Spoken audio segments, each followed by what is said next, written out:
बिस्मिल्लाहिर्रहमानिर्रहीम अस्सलाम वालेकुम। उम्मीद करता हूँ आप सब खैरियत से होंगे और बकरा ईद बहुत अच्छी गुजरी होगी आप लोगों की, खूब इंजॉय किया होगा आपने।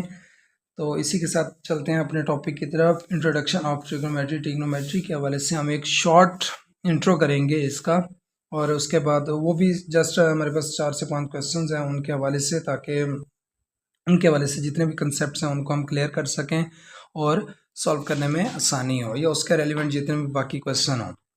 तो फर्स्ट ऑफ ऑल ट्रिग्नोमेट्री क्या है? ट्रिग्नोमेट्री जो है ये रिलेशनशिप है between angle and the side, branch of mathematics in which relationship which shows the relationship between the angle and sides.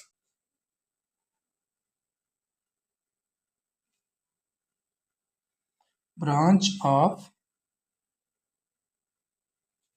mathematics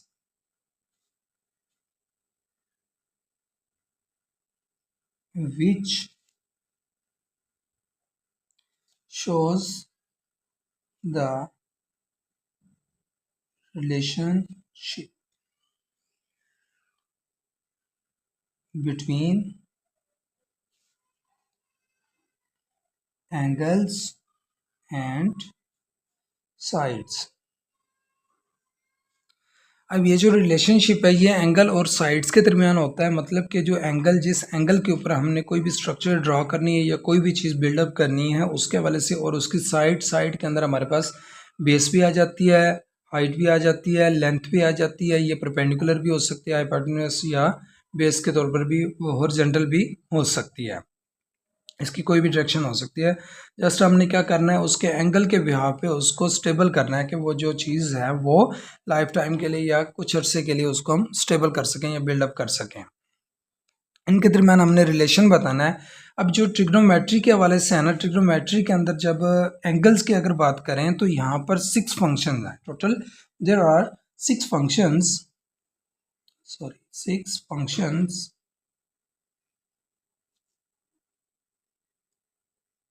which used in trigonometric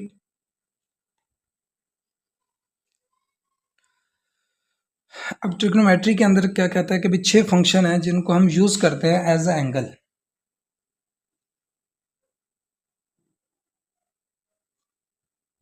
as a angle, तो angle के तौर पे जो है उनका नाम जो है sine, cos, tan, cosec, sec, next last में है हमारे पास कॉट। अब ये 6 फंक्शन हैं जिनको हम इस्तेमाल करते हैं ट्रिग्नोमेट्री के अंदर एज अ एंगल के साथ इस्तेमाल किया जाता है। वैसे जो एंगल को शो करवाया जाता है वो हम कॉमनली यूज़ करते हैं, थीटा को भी यूज़ करते हैं, फाई को भी यूज़ करते हैं, अल्फ़ा, बीटा, गैमा, डेल्टा, एटसॉन, कोई भी आप एंगल के तौर पर इसको ले सकते हैं। लेकिन ट्रिग्नोमेट्री के अंदर जब हमने sign, cos, tan, cosec, seek और कॉट को अगर यूज़ करना है तो उसके साथ ये चीज़ें भी आती हैं। सपोज मैं यहाँ पर ले लेता हूँ theta, sine theta, cos theta, tan theta, cosec theta, sec theta and cot theta. अब ये थीटा के साथ मतलब कि ये हमें फंक्शन शो करवा रहा है, ये फंक्शन हो गया, फंक्शन के साथ हमारे पास एंगल आ गया, और ये टोटल जो है मिलकर ये ट्रिग्नोमेट्रिक फंक्शन के अंदर इस्तेमाल होते हैं। फर्दर जो है ना इनके हम थोड़े से रेसिप्रोकल के हवाले से भी बात कर लेते हैं। मैं इन शॉर्ट बताऊंगा आपको जो बेसिक जो चीज़ें हैं ना, ताकि इसके रेलिवेंट जो है वो आपको क्लियर हो जाएं। अगर हम साइन थीटा का रेसिप्रोकल देखें तो हमारे पास आ जाता है 1/कोसीक थीटा। कॉस की अगर बात करें 1/सीक थीटा। टेन थीटा की अगर बात करें तो 1/कॉट थीटा। तो एज इट इज़ अगर हम कॉस की बात कोसीक की बात करेंगे, cosec theta is equal to 1/साइन थीटा, और सीक की अगर बात करेंगे तो 1/कॉस हो जाएगा, कॉट की बात करेंगे तो 1/टैन हो जाएगा। ये तो हो गया इसके हवाले से कि हमारे पास 6 फंक्शन हैं और उनके जो रेसिप्रोकल्स हैं वो इस तरह के बनेंगे। हमारे पास अगर आ जाता है साइन, अब देखें ट्राइंगल की अगर बात करें, ट्रिग्नोमेट्रिक ट्रिग्नो से मुराद ये, ट्राई से मुराद ये होता है 3, तीन से मुराद के भी कोई भी ट्राइंगल है उसके अंदर तीन एंगल होते हैं। ट्राइंगल मतलब तीन एंगल होते हैं, और ट्रिग्नोमेट्रिक के अंदर हमारे पास तीन साइड्स भी होती हैं, तीन एंगल भी होते हैं, हम इनको यूज़ करते हैं। फर्दर अगर इसके इन डिटेल में चले जाएं तो कम्प्लीमेंट्री भी होते हैं, सप्लीमेंट्री भी होते हैं, उसके राइट ट्राइंगल भी होता है। फर्दर और काफ़ी सारी चीज़ें होती हैं, अगर उनको डिस्कस करने बैठें तो लेक्चर थोड़ा सा लेंथी हो जाएगा। तो इन शॉर्ट अगर बात करें तो हमारे पास जो है यहाँ पर तीन चीज़ें होती हैं, एक होता है परपेंडिकुलर, एक होता है बेस, और एक होता है हाइपोटेन्यूज। ठीक है, जैसे उर्दू में परपेंडिकुलर को अमूद भी कहते हैं, इसको कायदा भी कहते हैं, और हाइपोटेन्यूज को वितर कहते हैं। इसको PBH से भी ज़ाहिर किया जाता है, ABCD से भी ज़ाहिर करते हैं, या फिर XYZ एट्स ऑन, मतलब हर कोई अपने तौर पे जिस तरह मर्जी इसको सिर्फ नॉमिनेट किया जाता है, मेंशन किया जाता है कभी, ताकि हम इसको रिवाइज कर सकें या हमें याद रहे। बेसिक जो है ना इसके लिए परपेंडिकुलर होता है, बेस और हाइपोटेन्यूज होते हैं, इन्हीं को यूज़ किया जाता है। अगर हम साइन की बात करें, साइन थीटा की, तो इसके लिए यूज़ होता है अमूद बटा वितर, या फिर perpendicular over hypotenuse. Cos theta की अगर बात करें तो इसके लिए होता है base over hypotenuse. Tan theta की अगर बात करें इसके लिए होता है परपेंडिकुलर ओवर बेस। कोसीक थीटा इज इक्वल टू, अब कोसीक किसके इक्वल होता है, देखें कोसीक जो है उसके लिए कोसीक के लिए 1/साइन, मतलब कि अब बटे में साइन आ रहा है तो हमारे पास हाइपोटेन्यूज ऊपर हो जाएगा और परपेंडिकुलर नीचे। ऐसे अगर सीक थीटा की बात करेंगे तो हाइपोटेन्यूज ओवर बेस, और कॉट थीटा की अगर बात करें तो बेस ओवर परपेंडिकुलर। मतलब कि जैसे ये तीन है फंक्शन और तीन के ये रेसिप्रोकल हैं, तो इसी तरह हमने इनको भी उलट कर देना है, इनको भी उल्टा देंगे। अब ये चंद एक चीज़ें हैं। अब इसके अंदर फर्दर मैं आपको एक डायग्राम से समझा दूं कि डायग्राम के अंदर हम इसको कैसे ऑब्जर्व करते हैं या कैसे कंसीडर करेंगे भी कौन सी चीज़ हाइपोटेन्यूज में आती है, परपेंडिकुलर और बेस कौन कौन सा होगा। अब देखिए मैंने एक ट्राइंगल लिया है, जो राइट ट्राइंगल है, मतलब राइट ट्राइंगल से मुराद ये होता है जिसके अंदर एक एंगल जो होता है वो 90 डिग्री का होना ज़रूरी है। जैसे कि ये हमारे पास एक 90 डिग्री का एंगल है, या इसके अलावा कोई भी आप ट्राइंगल लेंगे जिसके अंदर 90 डिग्री बनेगा, किसी भी डायरेक्शन में वो शेप हो सकती है, तो उसके अंदर जो है ना, अगर सपोज आपने ये वाला एंगल कंसिडर किया है, इसको आपने कंसिडर किया हुआ है, थीटा रख लिया हमने एंगल, तो जो भी इस एंगल के सामने वाली साइड जो होगी उसको हम क्या कहेंगे, परपेंडिकुलर कहेंगे। जो भी इस एंगल के सामने वाली साइड होगी उसको परपेंडिकुलर, जो उसके नीचे आ जाएगी उसको बेस, और जो स्लोप में होगी, ढलवान में होगी, उसको हम क्या कहेंगे, हाइपोटेन्यूज कहेंगे। सपोज अब इसके अलावा अगर कोई एक और हम ले लेते हैं इस तरह की ट्राइंगल, अब इसमें भी एक राइट ट्राइंगल बन रहा है, तो अब अगर सपोज इसको हम कर लेते हैं थीटा, पहले जैसे इसको किया था अब इसको सपोज किया हमने एंगल ये ले लिया, तो इसके मुताबिक अब ये क्या होगा, हमारे पास जो उसके सामने आ रहा है, फ्रंट पे आ रहा है, उसको हम कहेंगे परपेंडिकुलर, जो उसके नीचे या मतलब कि भी उसके अंडर में आ रहा है उसको हम क्या कहेंगे। देखें ये तो स्लोप में है ना, तो स्लोप वाली को हमने हमेशा हाइपोटेन्यूज ही कहना है, और इसको हम बेस के तौर पर ले लेंगे। जस्ट आपने ये डायग्राम जो है ना इसको समझना है, और इसके मुताबिक आपको जितने भी क्वेश्चन होंगे वो इजी हो जाएंगे। पैथागोरस थ्योरम के मुताबिक जो है हाइपोटेन्यूज का square is equal to perpendicular का स्क्वायर प्लस बेस का स्क्वायर। ये मोस्टली यूज होता है पैथागोरस थ्योरम तब इस्तेमाल करते हैं जब हमारे पास कोई भी दो साइड्स गिवन होंगी और तीसरी साइड मालूम करनी होती है। ये सिर्फ साइड बाय साइड के लिए इस्तेमाल होता है ये वाला थ्योरम, या इस मेथड या इस फार्मूला के थ्रू हम पैथागोरस थ्योरम के थ्रू हम जो है वो थर्ड साइड मालूम करते हैं। अगर वो बात करेगा एंगल की, जब एंगल की बात करेगा तो उसमें हमने जस्ट इन्हीं फंक्शंस को इस्तेमाल करना है, और कोई भी वो दो साइड्स दे देगा और एक एंगल दे देगा, या फिर एंगल कह देगा कि भी फाइंड आउट करना है, दो साइड्स दे देगा, या फिर एक साइड और एक एंगल देकर कह देगा दूसरी साइड फाइंड आउट करें, तो वो फिर इन्हीं के थ्रू हम इस्तेमाल करेंगे। जो मोस्टली इस्तेमाल किया जाता है इसके अंदर, अगर एंगल के टू फाइंड एंगल, या फिर मतलब कि भी अगर एंगल गिवन हो, या एंगल की अगर वो बात करेगा कि एंगल के होते हुए अगर कोई वो डिस्कशन या क्वेश्चन करेगा तो एंगल के ब्याह पे, तो उसके लिए हम मोस्टली जो यूज़ करते हैं tan theta is equal to, हमने इसके अंदर कोई भी फंक्शन आप जैसे इसको ए बी सी डी ले लेते हैं उस तरह कर लेते हैं, या फिर हम डायरेक्ट लिख लेंगे इसके लिए परपेंडिकुलर ओवर बेस। हम ये वाला फार्मूला इस्तेमाल करते हैं। अब जो हमारे क्वेश्चन आने वाले हैं उसके अंदर भी यही बात है कि उसके अंदर एक एंगल गिवन होगा या वो कह देगा कि भी एंगल हमने फाइंड आउट करना है, तो उस हवाले से भी हमने यही फार्मूला इस्तेमाल करते हुए क्वेश्चन को सॉल्व करेंगे। क्वेश्चन नंबर 1 है the angle of elevation of the sun when the length of shadow of a tree 3 times to height of tree। Question के अंदर देखें पहली बात वो कर रहा है कि भाई एंगल की बात आ गई, मतलब कि इसमें वही चीज़ यूज़ होगी जो अभी हमने डिस्कस किया है टैन के हवाले से। Tan theta is equal to perpendicular over base, या फिर टैन को जो है ना, हाँ एक और बात कि ये जो टैन है ना इसको हम इस तरह भी लिख सकते हैं, tan theta is equal to sine theta over cos theta. और ये जो चीज़ बनती है ये भी इन्हीं के थ्रू बनती है। और उसके अलावा अगर कॉट की बात करेंगे, cot theta is equal to cos theta over sine theta, ये इसके इक्वल होता है। अब क्वेश्चन में वो जैसे हमें कह रहा है कि the angle of elevation, angle of elevation क्या होता है कि कोई भी एक ऑब्जेक्ट और एक हॉरिजॉन्टल लाइन के थ्रू कि जो दरमियान में एंगल बनेगा उसको हम क्या कहते हैं, एंगल ऑफ एलिवेशन कहते हैं। यहाँ पर अब वो ले रहे हैं ऑब्जेक्ट हमारे पास है the angle of elevation of the sun.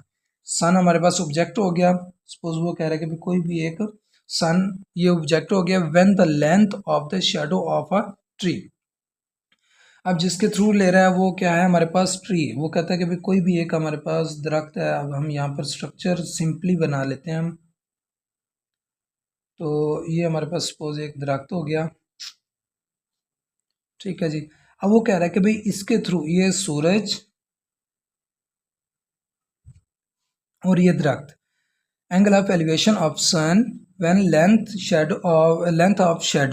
Length of length हमने बतानी है of shadow of a tree, एक दरख्त के जो शेडो की हमने जो लेंथ बतानी है 3 times to the height of tree.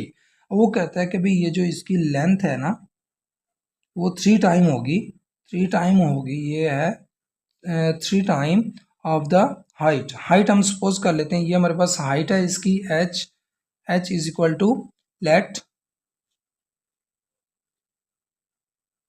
Height of tree is equal to x। हमने क्या किया, हाइट जो है ना ट्री की जो हाइट है उसको हमने x लेट कर लिया। अब वो कह रहा है कि जो एंगल ऑफ एलिवेशन बनेगा, एंगल हमने बताना है ना, तो angle of elevation theta is equal to find out करना है।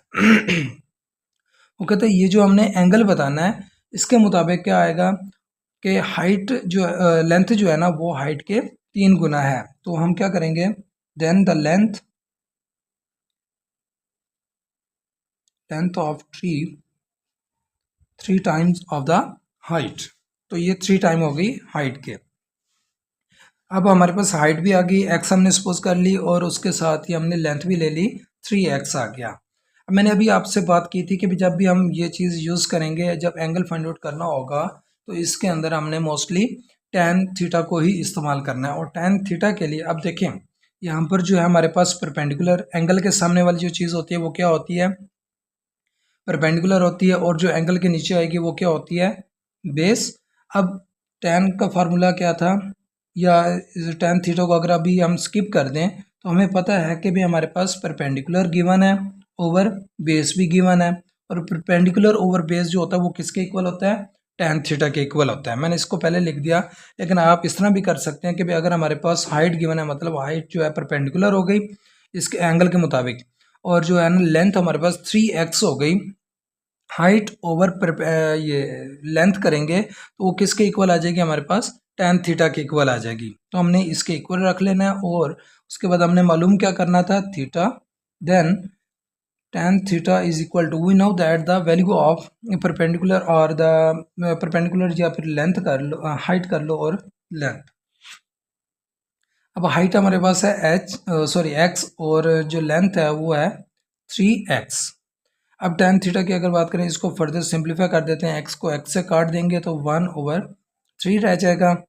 अब अगर थीटा को इधर रहने दें, और क्योंकि हमने क्या मालूम करना है, यहाँ पर एंगल ही मालूम करना है, तो angle of elevation of the sun, ठीक है। तो जब हमने एंगल ही मालूम करना है, तो एंगल मालूम करने के लिए थीटा उधर रहने देंगे, और जो फंक्शन होगा उसको ट्रिग्नोमेट्रिक फंक्शन को हम मूव करवा देते हैं tan इनवर्स। जो चीज़ इधर हमारे पास मल्टीप्लाई हो रही है तो उधर जाके डिवाइड हो जाएगी ना, डिवाइड हो जाएगी, या फिर हम इसको जाके इनवर्स में लिख देंगे, tan इनवर्स 1/3 आ जाएगा। अब बाकी हमने क्या करना है, साइंटिफिक कैलकुलेटर मेरे पास नहीं है, जस्ट आपने साइंटिफिक कैलकुलेटर के ऊपर शिफ्ट 10 को प्रेस करना है और 1/3 लेकर उसका आंसर आपके पास एंगल में आ जाएगा। आई थिंक इसका जो है ना 18 पॉइंट समथिंग होगा, ये हमारे पास किस में आ जाएगा, डिग्री में आ जाएगा, ये इसका आंसर होगा। Question number 2, angle of elevation of leader lying against wall is 60 degree and the foot of leader is 4.6 meter away from the wall, the length of the leader is। अब हमारे पास एक तो इसने दे दिया angle of elevation leader lying against the wall. अब हमारे पास एक सीढ़ी है, एक दीवार है, और एंगल ऑफ एलिवेशन बना रहा है, जिसके अंदर उसने एंगल भी दे दिया हमें कि भाई कितने डिग्री का बना रहा है, वो जो है दीवार और उसके दरमियान जो एंगल बन रहा है वो भी उसने बता दिया। और वो कहता है कि भाई अगर उसकी जो फासला है ना उन दोनों के पैरों के दरमियान, मतलब कि भी जो दीवार और सीढ़ियों के दरमियान जितना फासला है वो भी बता दिया उसने। Then the find the length. अब हमने उस सीढ़ी की पैमाइश करनी कि भी वो सीढ़ी कितनी लंबी होगी, तो वो बताने के लिए सबसे पहले तो वो कह रहा है कि भी एंगल ऑफ एलिवेशन बनाना है, ये तो समझ आ गई, लाइंग अगेंस्ट द वॉल।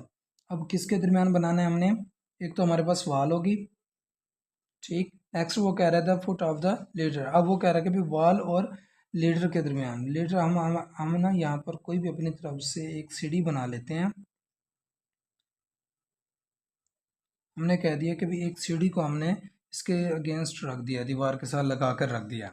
अब वो कह रहा है कि भाई यहाँ पर जो है ना वॉल और उसके दरमियान जो एंगल बन रहा था, यहाँ पर जो एंगल बन रहा है वो कितने डिग्री का है, 60 डिग्री का है। And the foot of the leader, और ये जो इसके पाँव हैं इज इतने अवे फ्रॉम द वॉल, और ये जो दूर है ना, ये दीवार से दूर, तो ये 4.6 मीटर हैं। देखें क्वेश्चन के अंदर हमेशा दो चीज़ें होती हैं, एक तो जो मालूम होती है और एक जो मालूम करनी होती है, जो मतलूब होती है जिसकी हमें तलब होती है। तो इन दोनों चीज़ों को समझना ज़रूरी है कि भी इसमें ये देखना होता है कि भी वैसे अगर हम क्वेश्चन को अगर समझ लेते हैं तो हमें सॉल्व करना जो है ना 60 to 70% ईजी हो जाता है। जैसे इसके अंदर मैंने आपसे बात अभी की डिस्कस किया कि भाई angle of elevation leader lying against the wall, angle भी दे दिया, एलिवेशन भी आ गया एंगल ऑफ, और उसके अलावा उसने अवे फ्राम, तो अवे फ्राम मतलब का भी कहाँ से करना है, हमने उसके यहाँ से बेस से करना है, तो ये चीज़ आ गई। और फिर लेंथ किसकी है, लीडर की है, तो मतलब कि ये चीज़ मालूम करनी है, ना कि ये चीज़। ये तो दीवार है ना, उसने जब लीडर की बात की है तो लीडर के हवाले से ही हमने उसके बतानी है, तो ये चीज़ आ जाएगी इसकी लेंथ में तो अगर ये चीज़ें समझ आ गई हैं तो क्वेश्चन को सॉल्व करना बेहद इजी हो जाता है। अब जैसे मैंने आपको कुछ चंद एक चीज़ें बताई थी कि भी हमारे पास जो है ना साइन के लिए होता है परपेंडिकुलर ओवर हाइपोटेन्यूज, कॉस के लिए होता है बेस ओवर हाइपोटेन्यूज, और उसके बाद जो है टेन के लिए होता है हमारे पास बेस परपेंडिकुलर ओवर बेस। अब देखें हमारे पास जो एंगल है वो यहाँ पर है, और उसके सामने वाले जो होगा वो हमारे पास परपेंडिकुलर होगी, और जो उसकी स्लोप में होगी है उसको क्या कहते हैं, हाइपोटेन्यूज कहते हैं।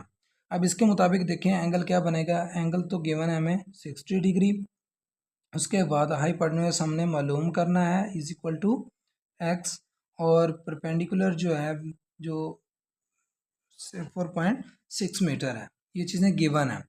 अब जो इसके लिए फार्मूला लगेगा परपेंडिकुलर ओवर हाइपोटेन्यूज, परपेंडिकुलर और ओवर हाइपोटेन्यूज के लिए sine theta is equal to perpendicular over hypotenuse होता है अब थीटा की वैल्यू गिवन है, sine theta is equal to 60, perpendicular के लिए 4.6 मीटर, एंड बेस हमारे हाइपोटेन्यूज क्या है, एक्स है, वो हमने मालूम करना है।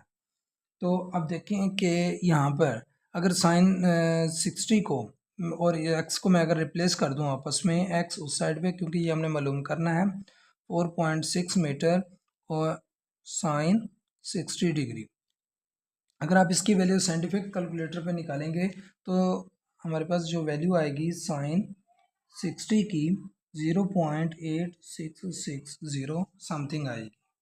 तो अब हम इसके मुताबिक क्या करते हैं, x is equal to 4.6 metre divided by 0.866। जब इसको हम डिवाइड करेंगे तो हमारे पास x जो है वो क्या आ जाएगा, 5.31 आ जाएगा। तो ये हमारे पास इसकी हाइट, हम इसकी कह सकते हैं कि length of the ladder is 5.31 metre. तो ये मीटर में आती है, तो ये इसका आंसर हो जाएगा। Question number 3, an observer 1.6 metre tall. अब वो कह रहा है कि भाई एक ऑब्जर्वर है जो ऑब्जर्व कर रहा है, उसकी जो लंबाई या टॉल है वो है 1 सपोज हम इतना कर लेते हैं कि भैया हमारे पास एक ऑब्जर्वर है, इसकी जो हाइट है वो 1.6 मीटर है। अब वो कह रहा है कि जो ऑब्जर्वर है is away 20 × 3 square root from the tower. Suppose हम इस पूरे को एक टावर की मेंशन करते हैं, मतलब ये हमारे पास एक टावर है, टावर के ऊपर जो है ना उसके अंदर हम बता देते हैं ऑब्जर्वर की जो हाइट है वो 1.6 है। फर्दर हम कह रहे हैं कि भाई ये जो है ये अवे है फ्रॉम 20 × 3 स्क्वायर रूट। ये उसकी वो बता रहा है कि जो ऑब्जर्वर जो है ना जहाँ से वो उसको ऑब्जर्व कर रहा है वो है हमारे पास 20 × 3 square root from the tower. The angle of elevation, साफ ज़रा एंगल ऑफ एलिवेशन के हमारे के बारे में हमने पहले भी ऑब्जर्व किया था कि एंगल ऑफ एलिवेशन जो होता है वो कोई भी ऑब्जेक्ट होता है जिसको हमने ऑब्जर्व करना होता है, ऑब्जेक्ट और हॉरिजॉन्टल लाइन, मतलब जिस पॉइंट से हम उसको ऑब्जर्व कर रहे होते हैं। सपोज अगर हम यहाँ से कर रहे हैं इसके टॉप को या हाँ इसके टावर के टॉप को अगर हम ऑब्जर्व कर रहे हैं तो हम क्या कहेंगे, यहाँ से और यहाँ से ये जो है ना एंगल ऑफ एलिवेशन को क्रिएट करेगा। Next, I of the on the tower of the top of the tower is 30 degree, मतलब कि जो एंगल ऑफ एलिवेशन वो दे रहा है वो कह रहा है कि ये जो होगा ये 30 डिग्री का होगा। The height of the tower, अब हमने मालूम क्या करना है, अब उसने दे दिया हमें कि भाई उसका डिस्टेंस कितना है या लेंथ कितनी है, ठीक है वो दे दी उसने, और उसके बाद वो कह रहा है कि भाई एंगल ये बनाएगा, और हमने मालूम क्या करना है, ये उसकी हाइट मालूम करनी है, हमने हाइट मालूम करनी है। फिलहाल हम ऑब्जर्वर को भी स्किप कर देंगे। तो इसके लिए हमारे पास जो है देखें कि भाई दो चीज़ें हैं, एक तो परपेंडिकुलर है और दूसरा बेस है। परपेंडिकुलर ओवर बेस के मुताबिक हमारे पास एंगल भी गिवन है। जब परपेंडिकुलर ओवर बेस होता है तो ये चीज़ किसके इक्वल आएगी, tan थीटा के इक्वल आएगी। ये चीज़ मैंने आपको पहले इसलिए जो बेसिक कंसेप्ट दिए थे उसके मुताबिक ही ये क्वेश्चन सोल्व होंगे। जब आप स्टेटमेंट को पढ़ेंगे उसके अंदर दो चीज़ें होती हैं, एक जो गिवन होती है और एक जो हमने टू फाइंड करनी होती है। अब इन दोनों में से जो चीज़ गिवन होती है उसको अपने ड्रा करना है एक एज अ स्ट्रक्चर। स्ट्रक्चर का ये फ़ायदा हो जाता है कि जो भी चीज़ होती है अगर वो जो डिस्क्रिप्टिव फॉर्म में होगी वो हमें क्लियर हो जाएगी, जब एक स्ट्रक्चर बन जाएगी, एक फिजिक बन जाएगी। इसके थ्रू हम इसको इजीली सॉल्व भी कर सकते हैं। नेक्स्ट हमने इसी डायग्राम की मदद से हमने ये चीज़ बना ली, और एंगल ऑफ जो मतलब थीटा है tan 30 degree is equal to perpendicular. Perpendicular के तौर पर देखें हमारे पास h हाइट आ रही है, तो हमने h को एज इट इज़ लिख लिया क्योंकि ये हमने मालूम करना है। नेक्स्ट हमारे पास बेस है, तो बेस के तौर पर हमारे पास आ रहा है 20 × 3 स्क्वायर रूट या अंडर रूट, ठीक है, ये वैल्यू आ जाएगी। अब हमें पता होना चाहिए कि भाई tan 30 किसके इक्वल होता है, tan 30 degree is equal to 1/3 square root या अंडर रूट। तो अब ये इसके इक्वल है। अब हम क्या करते हैं, इसकी वैल्यू पुट कर देंगे, तो 1/3 is equal to h/20 × 3 cube root. अब देखें यहाँ पर जो है ये आपस में फ्रैक्शन फॉर्म में है ना, तो हम इसको क्या कर देते हैं, क्रॉस मल्टीप्लिकेशन कर देते हैं, या फिर इसको उधर मूव करवाएंगे। h हमने मालूम करना है, तो हमारे पास आ जाएगा 20 × 3 square root over 3 square root. अब 3 स्क्वायर रूट से कैंसिल हो जाएगा क्योंकि ये आपस में मल्टीप्लाई हो रहे हैं। अगर यहाँ पर प्लस या माइनस कोई और साइन होता तो फिर ये आपस में डायरेक्ट नहीं कटते। अब कोई भी साइन नहीं है, मल्टीप्लाई हो रहे हैं जस्ट, तो इनको आपस में काट देंगे, तो वो हमारे पास हाइट आ जाएगी h is equal to 20। Next वो कह रहा था कि ये तो हो गया, मतलब कि h इसकी निकल आई, लेकिन अब बताना हमने क्या है कि इसकी हाइट ऑफ द टावर, पूरे टावर की बतानी है। इसके अंदर तो हमारे पास ऑब्जर्वेशन भी है, तो height of tower is equal to, जो हमारे पास ऑब्जर्वर था उसकी हाइट कितनी थी 1.6 प्लस 20 इज इक्वल टू, ये क्या हो जाएगा 21.6 मीटर हो जाएगी। तो ये इसके question number 4, from a point P on a level ground. अब हमारे पास एक प्लेन ग्राउंड है, बड़ा ग्राउंड के ऊपर जो है ना पॉइंट हमने पी अपनी तरफ से सपोज कर लेना है कोई कहीं पर भी। The angle of elevation of the top tower is, अब यानी कि कहने का मतलब कि हमारे पास दो चीज़ें, एक तो है ग्राउंड, दूसरा हमारे पास टावर है बड़ा। इन दोनों के दरमियान एंगल ऑफ जो एलिवेशन बन रहा है वो 30 डिग्री का है। If the tower is 100 metre high, और अगर वो कह रहा है कि भाई अगर टावर की हाइट भी उसने दे दी हमें। नेक्स्ट क्या कह रहा है हमारे पास कि भाई कोई भी एक पॉइंट है जिसको हमने पी से डिनोट किया, on the level ground the angle of elevation of the top tower. तो टावर के लिए वो कह रहा है हमें कि भाई हमारे पास एक पॉइंट टावर है, टावर के ऊपर जो है ये टावर की जो वो हाइट वो हमें दे रहा है 100 मीटर की दे रहा है। और वो कह रहा है कि भाई एंगल ऑफ एलिवेशन जो यहाँ पर जो है ना टावर के हिसाब से वो कहता है एलिवेशन का एंगल जो बनेगा वो 30 डिग्री का बनेगा। If the tower is high, the distance of the line P from the foot of the tower, point P से फुट ऑफ द टावर तक हमने क्या करना है, इसका डिस्टेंस D हमने मालूम करना है। अब यहाँ पर ज़रूरी नहीं है कि अभी कुछ ना क्वेश्चन के अंदर एक्स लेट कर लेते हैं, वाई कर लेते हैं, वो आपकी मर्ज़ी है, जो मर्ज़ी करना है, जस्ट हमने इसकी वैल्यू फाइंड आउट करनी होती है। अब जैसे डिस्टेंस था तो मैंने डायरेक्ट D से डिनोट कर लिया इसको, इसका कोई इशू नहीं होता जी। नेक्स्ट हमने क्या करना है, अब ये हमने क्वेश्चन को भी समझ लिया और उसकी डायग्राम भी बना ली, मतलब उसकी फिजिक बना ली है। जो स्ट्रक्चर जो है ना ये हमारे पास इसको सॉल्व करने में हमारी मदद करेगी। अब देखें दो चीज़ें आ गई, एंगल के सामने परपेंडिकुलर ओवर बेस आ गया, परपेंडिकुलर ओवर बेस के थ्रू हम कह सकते हैं is equal to tan theta. तो हमारे पास जो परपेंडिकुलर की वैल्यू है 100 ओवर बेस d है, डिस्टेंस हमने वो मालूम करना है, tan थीटा जो है tan 30 डिग्री है। तो अब देखें इसमें जो हमने d मालूम करना है, d को अगर हम दूसरी साइड पे लेकर जाएं तो हमारे पास क्या हो जाएगा 100 ओवर tan 30 डिग्री। तो सबसे पहले तो हमें tan 30 डिग्री की वैल्यू मालूम होनी चाहिए। जब साइंटिफिक कैलकुलेटर के ऊपर अगर आप tan 30 लिखेंगे तो आपके पास जो है इसकी वैल्यू आ जाएगी।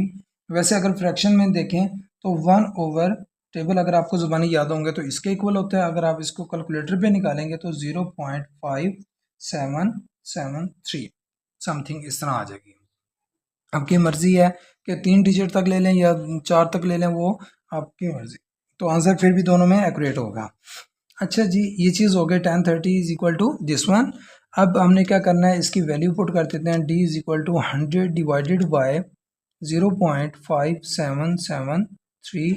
तो इसका जो आंसर आएगा वो हमारे पास हो जाएगा 173.22 मीटर। ये हमारे पास इसका डिस्टेंस आ जाएगा, या फिर इसको हम अप्रोक्सीमेट भी कर सकते हैं। अप्रोक्सीमेशन में अगर लिखेंगे तो 173 मीटर आ जाएगा। तो ये भी सही है, अगर इस तरह लिख देंगे तो दोनों आंसर ठीक हैं आपके। अगर ये एमसीक्यूज के तौर पर है तो मोस्टली इसी में होता है, मतलब कि इशारे में नहीं होगा तो ये चीज़ होगी, तो फिर आपने इसको अप्रोक्सीमेट करके यूं ही निकाल लेना है सोल्यूशन।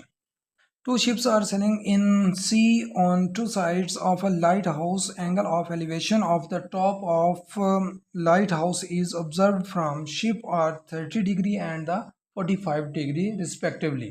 अब वो कह रहे हैं कि भी हमारे पास दो शिप्स हैं बड़े और उनको समंदर में रखा गया है, और समंदर के अंदर जो एक लाइट हाउस है, मतलब उनकी सीलिंग हो रही है, उसकी सेटिंग हो रही है। हम उसको कर लेते हैं लाइट हाउस के लिए एक पॉइंट, इसको हमने ए के एज्यूम कर लिया, हमने कर लिया ये हमारे पास एक पॉइंट ए है, यहाँ पर है लाइट हाउस उनका। और वो कह रहा है कि दो शिप हैं, अब एक शिप यहाँ पर सपोज और दूसरा यहाँ पर है। अब वो कह रहा है कि ये जो दो शिप हैं तो इन दोनों को भी हमने कोई भी अपनी तरफ से नाम दे देना है। तो वो कह रहा है कि भाई इन दोनों के ऊपर जो है, अब यहाँ से जो है ना एंगल बन रहा है एक, इसके मुताबिक जो एंगल बन रहा है एक शिप से जो है वो 30 डिग्री। अब इसको भी मिला देंगे आपस में, अब यहाँ से वो कह रहा है कि भाई ये जो है ना लाइट हाउस और एक ये शिप है और दूसरा ये शिप है, इसके मुताबिक जो है वो कह रहा है यहाँ पर 30 डिग्री का एंगल बन रहा है और इसके मुताबिक कितना 45 का एंगल बन रहा है respectively. If the lighthouse is, अब लाइट हाउस का वो कह रहा है कि भाई 100 मीटर हाई। अब वो कह रहा है इसका जो है ना ये ऊंचाई पे है, कितनी ऊंचाई पे है, 100 मीटर की ऊंचाई पे। अच्छा इस साइड से देखें या इस साइड से, तो ये जो है ना पॉइंट ए से हम इसको बी अज्यूम कर लेते हैं। पॉइंट ए से बी जो है ये हमारे पास 100 मीटर है और इसको हम सी का नाम फर्स्ट शिप को और सेकंड शिप को हम डी का नाम दे देते हैं। देन फाइंड द डिस्टेंस, अब हमने मालूम करना है क्या, डिस्टेंस बिटवीन द शिप। अब देखें उसने हमें दो चीज़ें दी हैं, थर्ड हमने मालूम कर दी है। यही बात की थी कि भाई जब ट्रिगोनोमेट्रिक फंक्शन के अंदर जब एंगल को यूज़ करते हैं तो उसके लिए ये कंडीशन होगी कि भाई एक साइड गिवन होगी और एंगल भी गिवन होगा, तो हमने सेकंड साइड हमने इसकी क्या करनी होगी, मालूम करनी होगी। तो अब उस हवाले से देखें हमारे पास वो दे रहा है कि 2 शिप्स हैं, ठीक, उसके अंदर उसने एंगल भी दे दिए और उसकी एक लाइट हाउस से उसकी वो भी दे दिया है, उसकी हाइट भी दे दी है। तो हम क्या कहेंगे यहाँ पर A B is equal to, हम इसको हाइट कह देते हैं of lighthouse is equal to A B is equal to 100 metre. हमने इसको 100 मीटर के अज्यूम कर लिया। और जो एंगल बन रहा है मैयर angle A C B, triangle है ना ए बी और सी, इसके दरमियान जो एंगल बन रहा है वो है 30 डिग्री। और मैयर angle A D B is equal to 45 degree. अब ये दो एंगल बना रहा है वो, तो अब हमने मालूम क्या करना था, इसका डिस्टेंस मालूम करना है। तो उसके हवाले से अगर देखें तो हमारे पास अगर एक ट्राइंगल को ले लें तो इसके अंदर क्या आ जाता है ए बी और सी बी। तो ए बी और सी बी मतलब कि परपेंडिकुलर ओवर बेस हमने ये चीज़ मालूम करनी है और 30 डिग्री पर है, तो यहाँ पर क्या आ जाएगा A B over C B, it's mean ये हो गया हमारे पास परपेंडिकुलर एंगल के मुताबिक और ये हो गया बेस इज इक्वल टू ये हो जाएगा tan थीटा के इक्वल। तो हम क्या देंगे कि ये तो चीज़ हमारे पास है 100 ओवर, हमने ये x इसको रख लिया, ठीक है ना, इसको x रख लेते हैं या y, या इसको एज इट इज़ रहने दें सी बी। ये चीज़ जो हमने मालूम करनी है, तो ये हो जाएगा 30 डिग्री है तो tan 30 डिग्री इसके इक्वल आ जाएगा। तो tan 30 degree is equal to ये 1/3 स्क्वायर रूट है 100 over C B is equal to ये आ जाएगा 1/3 स्क्वायर रूट। और अगर हम इसको एज इट इज़ लिख दें सी बी की अगर वैल्यू निकालें यहाँ से तो ये आ जाएगा 100 ओवर, नहीं 100 ओवर नहीं, ये बटे में है तो ऊपर जाकर मल्टीप्लाई हो जाएगा वो इधर, तो ये आ जाएगा 100 इंटू 3 स्क्वायर रूट, ये वैल्यू आ जाएगी हमारे पास सी बी की। अब नेक्स्ट जो था हमारे पास देखें इसकी जो दूसरी डायग्राम है सेकंड साइड जो है सेकंड शिप के मुताबिक, तो हमारे पास आ रहा है यहाँ पर एक तो आ रही है यहाँ पर A B over B D. A B जो है वो हमारे पास ये किसके इक्वल हो जाएगी, ये परपेंडिकुलर के इक्वल है और ये हमारे पास बेस के इक्वल है, तो ये भी tan थीटा के इक्वल हो जाएगा। और परपेंडिकुलर जो है ये 100 over B D as it is है, ये हमने मालूम करना है। तो यहाँ पर जो एंगल बन रहा है वो है tan 45 डिग्री, और tan 45 जो होता है ये 1 के इक्वल होता है, tan 45 1 के इक्वल। अब जब हमने बी डी मालूम करना है B D is equal to, अब जब इसकी वैल्यू पुट कर देंगे तो ये उधर मल्टीप्लाई होकर हमारे पास किसके इक्वल आ जाएगा, B D is equal to 100 के इक्वल हो जाएगा। अब हमने मालूम क्या करना था कि डिस्टेंस बिटवीन टू शिप्स के दरमियान जो हमने डिस्टेंस फाइंड आउट करना है इन दोनों के दरमियान, तो उसको फाइंड आउट करने के लिए टोटल जो है सी डी आ जाएगा हमारे पास पॉइंट। और सी डी किसके इक्वल है, उसके भी दो हिस्से हैं C B plus B D, और सी बी भी हमने निकाल लिया और बी डी भी निकाल लिया। तो हम क्या करते हैं इनके अंदर इनकी वैल्यूज़ पुट कर देंगे 100 इंटू 3 प्लस यहाँ पर 100 को ऐड कर देंगे। तो उसके बाद अब इसमें से अगर हम 100 को कॉमन ले लें तो 3 स्क्वायर रूट प्लस 1 आ जाएगा। और जब इनकी वैल्यू पुट करेंगे तो ये हमारे पास क्या हो जाएगा, 3 स्क्वायर रूट की वैल्यू पुट करेंगे तो 1 पॉइंट समथिंग आएगा, उसको करेंगे तो 2 पॉइंट समथिंग हो जाएगा, और 2 पॉइंट जो समथिंग आएगा 100, इसका हमने स्क्वायर रूट ले लेना है, स्क्वायर रूट लेकर फिर इसके साथ ऐड कर लेंगे 1 पॉइंट, ज्यूम कर लेते हैं, आई थिंक 5 6 कर लो, फिर प्लस कर देना 1 के साथ। ये अप्रोक्सीमेशन मैंने लिया है, मुझे कंफर्म नहीं है, तो बाकी आपने कैलकुलेटर के थ्रू कर लेना है इसको। 2.56 सपोज, और इसके साथ जब मल्टीप्लाई करेंगे तो ये हमारे पास क्या हो जाएगा, सॉरी यहाँ पर आ जाएगा 7 3, हाँ 7 3 आ जाएगा, तो यहाँ पर भी 7 3 आ जाएगा। तो 7 3 को अब हमने क्या करना है, इसको मल्टीप्लाई करेंगे 100 के साथ, तो 273 आ जाएगा मीटर। तो ये इसका क्या हो जाएगा, डिस्टेंस हो जाएगा CD is equal to 273 metre आ जाएगा।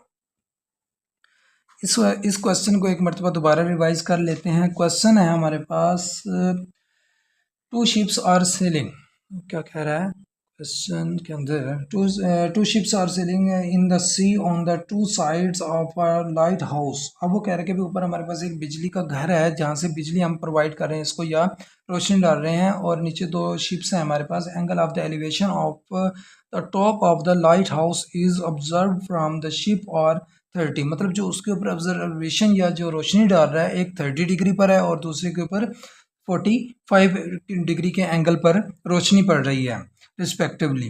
If lighthouse is 100 metre high, अब वो कह रहा है कि भी जो इसकी हाइट है ना, मतलब इतनी ऊंचाई पर लगाया गया कि उसका जो फासला है ना समंदर से वो है 100 मीटर।